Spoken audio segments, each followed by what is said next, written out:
نظر بد اس طرح سے انسان کو کھا جاتی ہے جیسے لکڑی کو دیمک کھا جاتی ہے۔ السلام علیکم مائی یوٹیوب فیملی، کیسے ہیں آپ سب؟ امید ہے سب خیریت سے ہوں گے۔ الحمدللہ میں بھی بالکل ٹھیک ٹھاک ہوں۔ تو میں نے پچھلی ویڈیو میں اس بات کے لیے بتایا تھا نظر بد کے لیے کہ نظر بد کس طرح سے انسان کو کھاتی ہے اور کیسے اس بہن کو فائدہ ہونے لگ گیا تھا۔ تو ویڈیو بہت چھوٹی بن پائی تھی، پوری مختصر سے بات اس میں نہیں ہو پائی تھی جو پوری طرح سے میں آپ سے بتا سکوں، اس لیے مجھے سیکنڈ پارٹ اس کا بنانا پڑا۔ تو اس بہن کو جن کو ان کی پڑوسن نے بتایا تھا کہ آپ منزل دعا پڑھو، تو انہوں نے منزل دعا جب پڑھی، میں نے آپ سے بتایا کہ جب انہوں نے منزل دعا پڑھی، اچھا میں ایک بار بتاتی ہوں کہ یہ ساری ریئل اسٹوریز ہے جو میں نے سنی ہے، جو میرے کانوں کی، میری پڑوسنوں کی ہے یا کسی میرے رشتہ دار کی ہے، سب ریئل ہے۔ باقی جتنی بھی شیئر کروں گی، کبھی بھی کوئی بھی بات آپ سے بتاؤں گی ریئل ہی بتاؤں گی، فیک مجھے نہ بنانے کا شوق ہے، نہ مجھے کچھ ملنے والا حاصل اس سے، اور میں جو کچھ بتاؤں گی ریئل ہی بتاؤں گی، ورنہ میں بتاؤں گی نہیں اس بارے میں، ٹھیک ہے۔ تو اس بہن سے جب انہوں نے بتایا تو انہوں نے گھر پہ آ کے 2-4 گھنٹے تو ان کے ایسے ہی گزر گئے، طبیعت خراب، میں نماز بھی نہیں پڑھ پا رہی تھی، طبیعت اتنی خراب تھی ان کی۔ تو انہوں نے آتے ہی دیکھا گھر میں کہ منزل رکھی ہوئی ہے، تو انہوں نے سوچا کہ چلو میں پڑھ کے دیکھتی ہوں۔ تو انہوں نے ہمت کر کے وضو کری، وضو کر کے نماز پڑھی، نماز پڑھ کے جب انہوں نے یہ منزل دعا پڑھی تو یقین مانیے بس شروعات کے 2 سے 3 پیج ہی انہوں نے پورے کرے تھے، اور ان کا یہ کہنا ہے کہ مجھے ایسا لگا کہ میرے کندھے پہ سے کوئی بھاری بوجھ یا 2 بندوں کے برابر کا جیسے کوئی آدمیوں کا ویٹ ہو، وہ میرے کندھے سے دھیرے دھیرے اترنے لگ گیا، ایک دم میرے کندھے ہلکے ہو گئے، اور جب تک پوری دعا ختم ہوئی تو کافی حد تک انہیں ریلیف آ گیا، کم سے کم 60-70% کا انہیں ریلیف آ گیا، اور وہ جیسے ہسبینڈ سے بھی دور دور ہو رہی تھی، ہسبینڈ سے بھی نہ من کر رہا تھا بات کرنا۔ جب بندے کی طبیعت اچھی نہیں ہوتی اندر سے، تو چاہے کوئی کتنا بھی محبت کرنے والا اس کے سامنے ہو، وہ اس سے بھی دل دے کر بات نہیں کر پاتا، خوش ہو کے بات نہیں کر پاتا۔ تو ہسبینڈ سے تھوڑی کھل کے بات کری انہوں نے، ایک سے دوسرے کمرے میں گئیں، یہاں تک کہ انہوں نے شام کا کھانا بھی خود بنایا اپنے ہاتھوں سے، جو وہ 2-3 ہفتوں سے نہیں بنا پا رہی تھی، باہر سے کھانا آ رہا تھا ہوٹل وغیرہ سے جہاں سے بھی وہ کھا رہے تھے۔ تو انہیں اتنا فرق دکھا، تو انہوں نے کہا تو منزل سے مجھے اتنا آرام ہوا۔ پھر انہوں نے اسے منزل کو روز پڑھنا شروع کیا، اور باقی بھی علاج ان کا چلتا رہا، دوائی وغیرہ کا جو بھی ان کا چلتا رہا، لیکن انہیں منزل سے کافی آرام ہوا۔ باقی انہوں نے ایسے ہی ذکر یہ کسی اور سے بھی کرا، تو ان کے ملنے والوں نے بھی، ان کے ہسبینڈ کے فرینڈ نے بھی یہی کہا کہ مجھے جب بھی ایسے فیل ہوتا، مجھے بھی ایسے ہی فیل ہوتا تھا، تو میں نے صبح شام، ورنہ کبھی صبح شام نہیں تو رات کو سونے سے پہلے ایک بار میں منزل ضرور پڑھ کے سوتا ہوں۔ نظر بد اور حسد کے لیے بہت ہی اچھی دعا ہے اس میں۔ تو انہوں نے بھی یہی معمول بنا لیا اور وہ پڑھنے لگ گئی۔ لیکن ہم انسانوں کی فطرت ہوتی ہے نا کہ ہمیں جب تک وہ چیز ضرورت ہوتی ہے اور چاہیے ہوتی ہے تو ہم اس کو پوری طرح سے کرتے ہیں، اور باقی اس کے بعد ہم دھیرے دھیرے چھوڑنے لگ جاتے ہیں۔ تو ان کا بھی معمول وہی ہونے لگ گیا، دھیرے دھیرے وہ بھی کبھی پڑھتی کبھی نہیں پڑھتی، لیکن انہوں نے یہ کہا ہے کہ جب بھی وہ پڑھتی ہیں اسے، انہیں لگا کہ آج میری طبیعت کچھ صحیح نہیں ہے، میں کہیں گئی تھی، شاید مجھے تھوڑی سی نظر لگ گئی ہو یا کوئی عجیب سا اثر وغیرہ ہو گیا ہو، تو فوراً اسے پڑھ لیتی ہے، انہیں آرام آ جاتا ہے، ان کا یہ کہنا ہے۔ تو اور واقعی جو بات ہے وہ قرآن کی ہی آیتیں ہیں اس میں، اور کچھ اس میں ایکسٹرا نہیں ہے۔ یہ تو جن علماء وغیرہ نے انہیں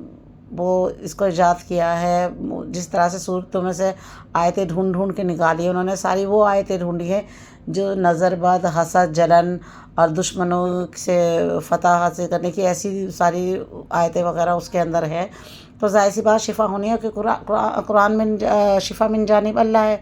اللہ نے پورا قرآن شفا کے لیے اتارا ہے، تو بندوں کو تو شفا ملنی ہے۔ لیکن اس کے ساتھ ساتھ میں آپ سے یہ کہتی ہوں کہ ہم بندوں کو اپنے رب تعالیٰ پہ اعتبار کر کے ہر چیز کو فالو کرنا چاہیے۔ پہلے ایک کامل یقین رکھے اپنے رب کی ذات پہ کہ ہاں وہ رب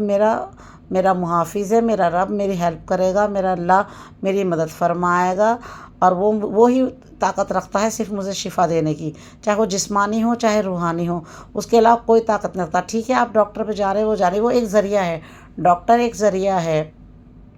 باقی سب ایک ذریعہ ہے، لیکن شفا جو ملنی ہے اللہ کے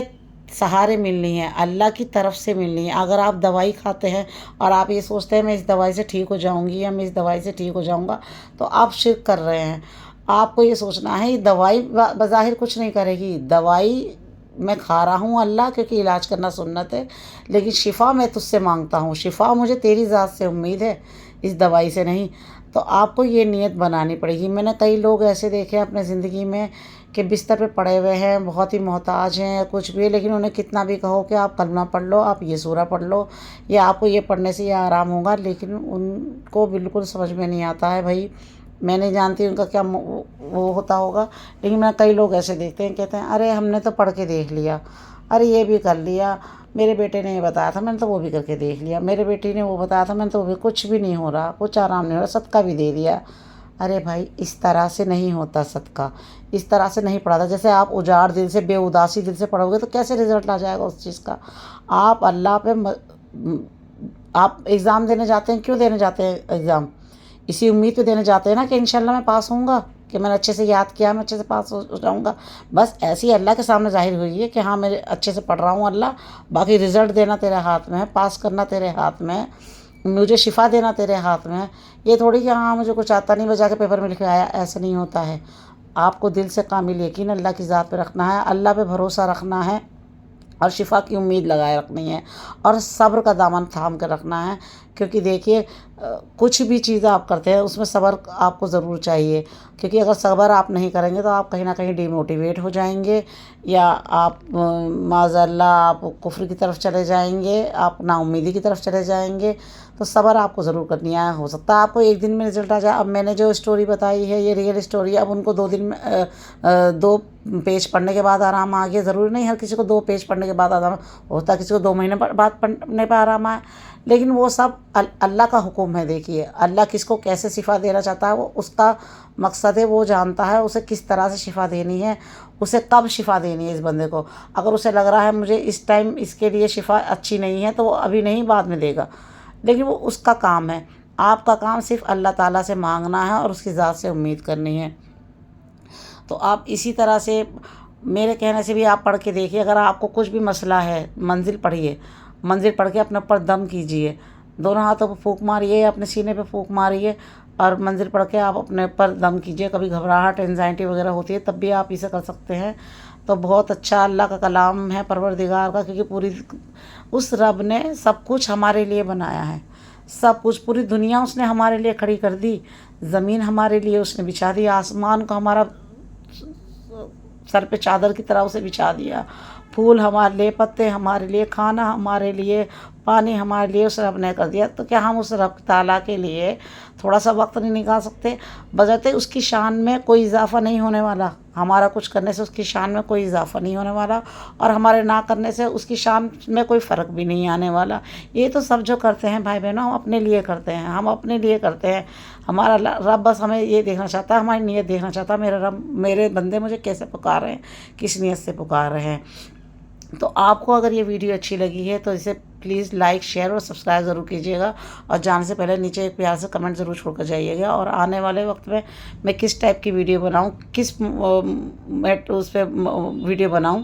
آپ مجھے ضرور بتائیے گا۔ آپ کا بہت زیادہ پیار مل رہا ہے مجھے تہجد کی ویڈیو میں، بہت بہت شکریہ، اور بھی زیادہ پیار دیجیے۔ چینل کو سبسکرائب ضرور کر کے ضرور جائیے، اور چینل کے نیچے کمنٹ ضرور چھوڑ کے جائیے گا پلیز پلیز۔ اگر آپ کی زندگی میں بھی کوئی معجزہ، کوئی واقعات ایسا گزرا ہے تو پلیز مجھے ضرور لکھیے گا، میں ضرور اس کا رپلائی کروں گی۔ کچھ پوچھنا ہے تو بھی آپ لکھیے گا مجھے کمنٹ باکس میں۔ تب تک کے لیے اللہ حافظ، اور جانے سے پہلے یہ ضرور بتائیے گا اگلی ویڈیو آپ کس بارے میں چاہتے ہیں، کون سی سورہ یا کون سی ایسی دعا ہے جس کے بارے میں آپ جاننا چاہتے ہیں اور اس کا بینیفٹ جاننا چاہتے ہیں، تو فضیلت جاننا چاہتے ہیں، تو مجھے ضرور بتائیے گا۔ تب تک کے لیے اللہ حافظ، دعاؤں میں یاد رکھیے گا۔ اللہ ہم سب کو اپنے حفظ و امان میں رکھے، اور مرتے وقت ہم سب کی زبان پہ کلمہ جاری ہو، حق لا الہ الا اللہ محمد الرسول اللہ صلی اللہ علیہ وآلہ وسلم۔ اللہ حافظ۔